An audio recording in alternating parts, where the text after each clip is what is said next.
After the Jahan Dotson trade, here's the updated projected skill players that are lined up for the Eagles. At quarterback, Jalen Hurts. In the backfield, Saquon Barkley. At tight end, Dallas Goedert. Wide receivers, A.J. Brown, Devontae Smith, and the newly acquired Dotson. The Cowboys offseason has been relatively quiet in terms of acquisitions. They brought back running back Ezekiel Elliott after Tony Pollard's departure and signed all-pro linebackers Eric Kendrick in free agency. Dallas also lost O-line veterans Tyler Biadasz and Tyron Smith, but drafted 3 offensive linemen to draft that'll hopefully fill that void. Stephen A., who will have the better season, Dak or Hurts? What? Who will have the better season, Dak Prescott or Jalen Hurts? I mean, I heard it. I was just trying to compute what kind of question was that? That a trick question? Of course it's going to be Jalen Hurts. Dak Prescott ain't having a better year than Jalen Hurts. I mean, please. I mean, first of all, we got to make sure CeeDee Lamb's going to be there. We got to make sure CeeDee Lamb's going to be there. That's first of all.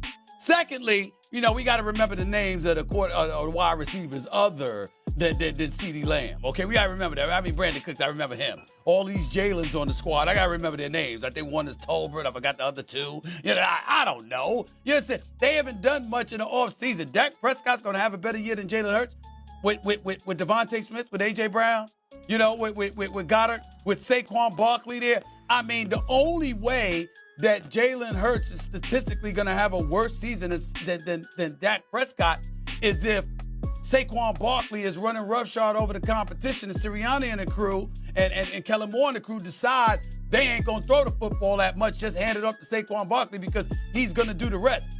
Under any other condition, I expect Jalen Hurts to have a better season than Dak Prescott without question. I mean, that's not even anything to think about. It absolutely is something to think about. And if CeeDee Lamb is back, what you saw from Dak Prescott a year ago, which was a better season than any of Jalen Hurts' seasons to date, it will take another step. Because if you remember early in the season last year, there was a lot of conversation around the Cowboys couldn't score in the red zone. They couldn't put it together. Well, what you saw was them figure out we should stop focusing on Michael Gallup, get Brandon Cooks, get Ferguson involved, and create the control that allows people not to double CeeDee Lamb. And as they go to him in that Texas Coast offense, they started to figure it out. There's going to be another jump for this offense in year 2 that actually improves upon what Dak Prescott did a year ago, and he'll have this better season simply because Jalen Hurts has all those weapons. He doesn't have to be the linchpin to this offense the way that Dak Prescott has to be for this Texas Coast offense. No, I'm with, I hate to do it, Andrew, and I would like to pound him because he sometimes annoys me, but he got one right. To be fair, he got one right. I'll go Hurts too. 2 years ago, he got to the Super Bowl. He could run the ball. I expect him to be a little healthier. They have a lot of different weapons, and I don't trust Prescott in a big spot, as we've seen. And the other thing that you got to keep an eye on with Prescott, how is he going to handle playing for his supper? Because, and essentially, I think he's going to be that way. I don't think they're going to sign him by week 1. I think Lamb will definitely get signed, but I don't think he's going to get signed by week 1. I think he's gonna let it lay low, Jones, and see how he plays, knowing if he plays great, he can get him signed at the end of the year because, it's Dallas Cowboys. They're paying what he has to pay him. And I don't know how Prescott's going to handle the idea that he's got this contract weighing over him all season long. So I think all systems go. You'd have to say Hurts has a much better chance to have a better season than Prescott does. You know what makes me laugh, and you know what how you're funny to me, man.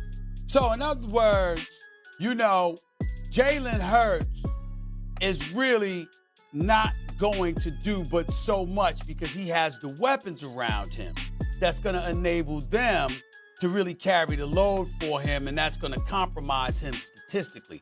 Oh, but that doesn't apply to Dak Prescott, who's going to have CeeDee Lamb presumably by week 1, right? He's going to have Brandon Cooks. He's going to have Ferguson and these boys. He's going to have his weapons. But when it comes to Jalen Hurts, no, he gets to lean on those dudes. But Dak Prescott ain't leaning on anybody. If anybody's leaning on somebody, it's Dak Prescott, because guess what? You know what? They're going to have to produce for you because you're not going to be dipping and dunking it to Ezekiel Elliott.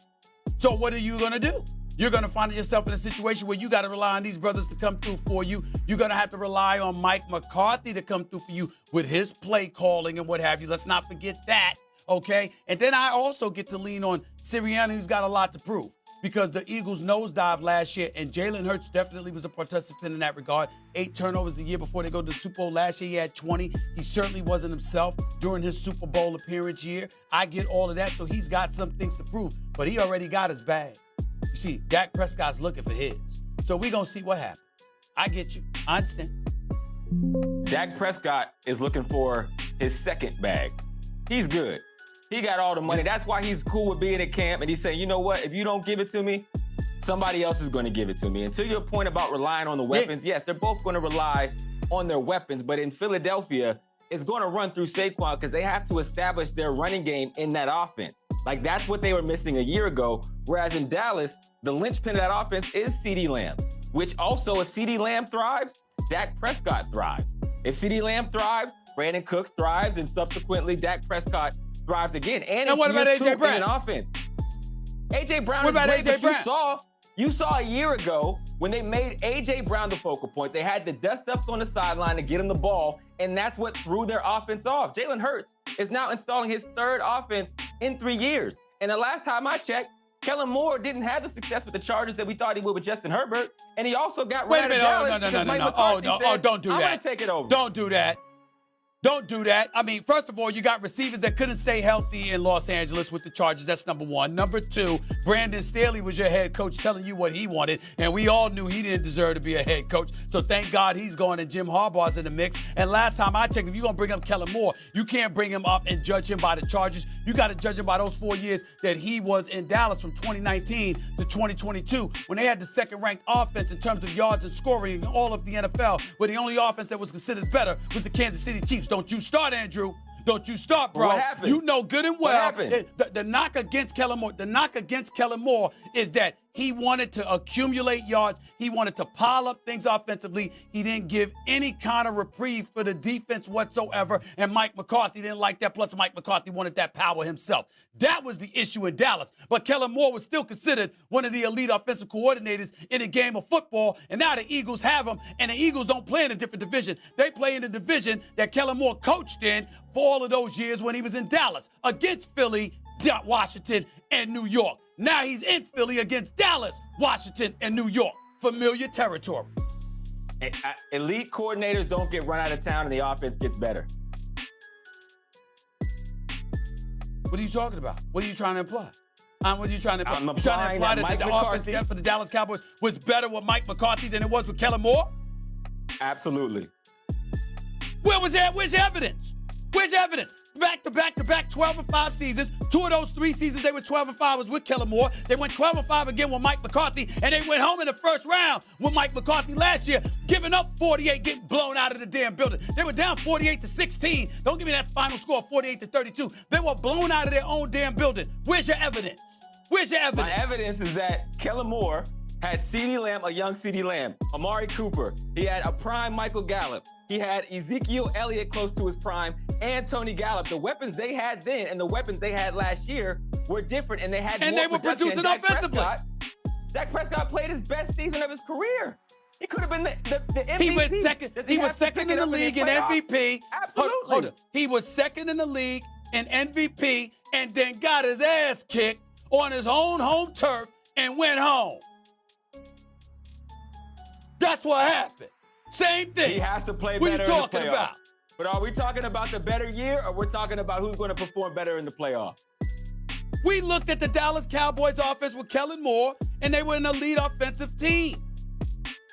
That's a fact. They would line up and yard chase. They would throw the ball all over the yard. It wasn't conducive for Dak Prescott to put on display what he did a year ago. It was too much. It was line up and make me right. All right, here's all that I know. What you gonna do next? Put an apron and a bib on Dak Prescott? What you gonna do next, Drew? What you gonna do next? Stephen A. I mean, please. Don't give me that. Nobody trying to hear that. Please. Stop Here's that. what I know, Hawk. We need you on the show more because you're really good. That was extremely entertaining. Mad Dog, I need you. The shirt is fly. The shirt is fly. But the we need Mad Dog to get ready. Upgrade. The wardrobe is an upgrade from what Doggy's wearing, that's for sure. What's wrong with That's- doggies, Quiet Fit? at 6 o'clock in the morning. Hawk destroyed Stephen A. in that argument. He did. He did. It Oh, was, it please. was actually How so y'all rough please? to sit through that That was- entire beatdown. That was, you know what that was? Whatever. That was Tyson and Michael Spinks in 90 seconds. Wasn't it 91? Wasn't it 91 seconds? It was 91. Was it Good 91 job, seconds? Steve. There we That go. was You get some, five. Wow, get some that's a bonus good- points for that. That's a good job by you, 91. Good job. Oh my goodness. All right, Mad Dog, save your voice, because up next it's my favorite segment of the week. When that guy tells us why he's mad. Yes, he's totally out of his mind. Stretch it out, baby. Okay. Okay, that is a disgrace. Wow. Nonsense. God, strike me down. Hello, xin chào các bạn. Chào mừng các bạn đã quay trở lại với kênh YouTube của mình. Trong video ngày hôm nay, mình sẽ tiếp tục tạo ra những sản phẩm thật là đẹp và tuyệt vời để gửi tặng đến các bạn.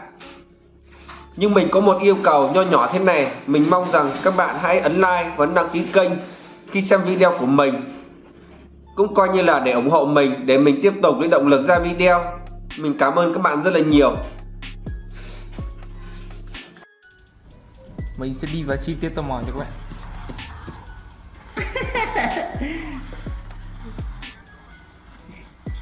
Chua loét. Chả chua đi không mà.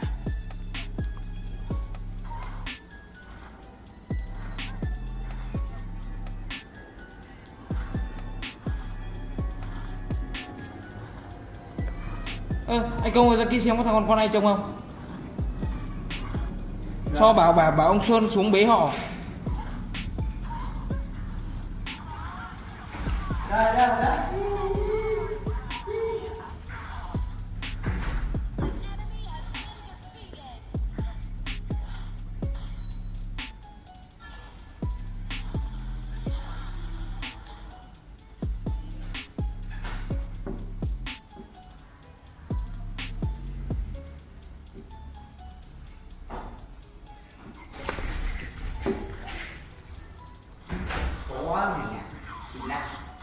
Cái gì? Không, nên thấy nó ở đấy một mình tưởng là Lên kia ấy con nó.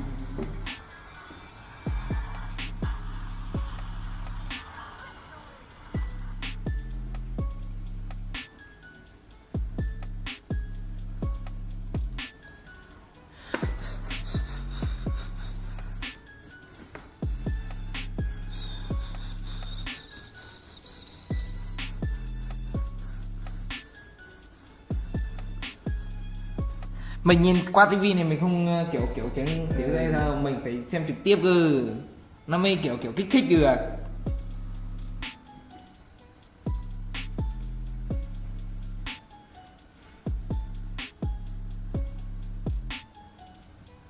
Lắm bị nhiều khen, đừng có che giấu nữa.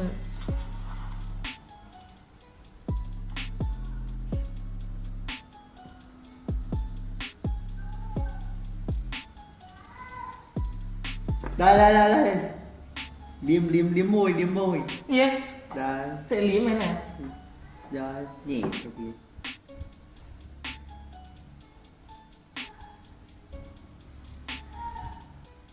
Là hôn nhau hay nào? Không, mình ăn cho nó xỉu dã cho nó ấy.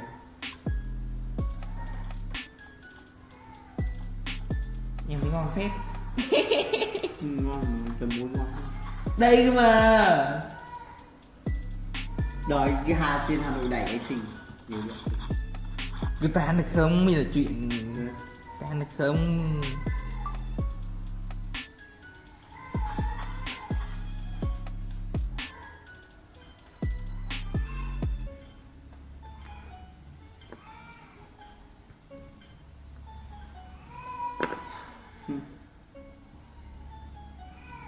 Sầu xi. Cha này ăn quẹ này mà. Không ăn được quẹ hết. Ăn ngon với lẩu nhưng mình cha. Nhưng mà mình không mình kiểu không ăn quen nữa. Em ăn rồi. Ăn béo lắm nhưng mỗi tội nó hơi mồi thôi. Ăn béo, kiểu ăn béo kiểu ngậy ngậy á, nhưng mà nó không phải là nó không kiểu mùi thơm mà nó kiểu mùi hắc á. Chị Anh đi đâu với thằng kia rồi, thằng Tít rồi. Chị Anh đi đâu với thằng Tít rồi sao ấy? Đâu, nó đi đến trên kia.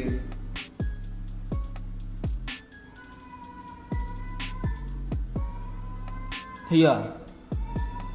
Đang u ảo vậy đấy.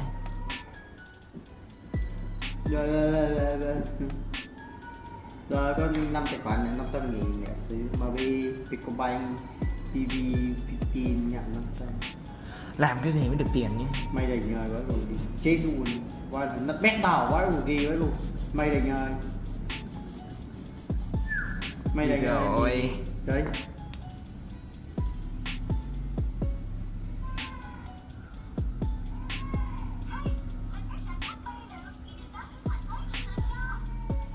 Ra xem nó thế nào.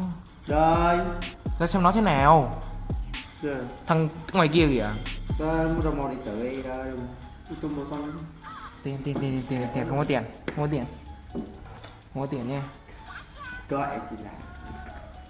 Không có tiền nữa. Nhưng bây giờ mà cái thùng này bạn